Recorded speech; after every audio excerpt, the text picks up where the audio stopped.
तरफरु आम समस्त सदस्य यही आम श्रीराम नवमी को कि भव्य भाव में पालन करवा शांति श्रृंखला सह पालन करवा अति सुंदर भाव पालन करवा एथिपाई भगवान आराधना निमंते आम सत्य अधिकार छक पारावड़ा ठारे श्रीराम नवमी आयोजन करछु।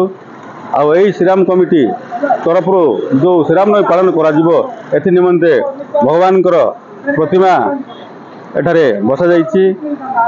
11टा अध्याय बेले आमर भगवान को आराधना स्वरूप होम हम प्रसाद वितरण हम शांति श्रृंखला सहित केमती पालन करवा तथा प्रभु श्रीराम आशीर्वाद रे जगत कल्याण केमती हम ए निमंते आम मैंने पूरा चेष्टित अच्छु।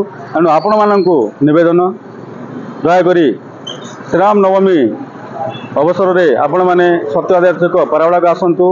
एथिरे आमे माने साजसजा ठू आरंभ करी आमर लाइट डेकोरेशन ठू आरंभ करी 5000 लोक मिनिमम केमती जो भव्य रैली आसो पावर स्टेशनरू से स्वागत करवा नाम संकीर्तन संध्यार कर पढ़ा कार्यक्रम रोचे 5000 लोक पढ़ा वितरण कर उद्देश्य धरिकी आम मैंने श्रीराम कमिटी पारावड़ा तरफ यही श्रीराम नवमी पालन करने आम मैंने पूरा आग्रह होकर रही।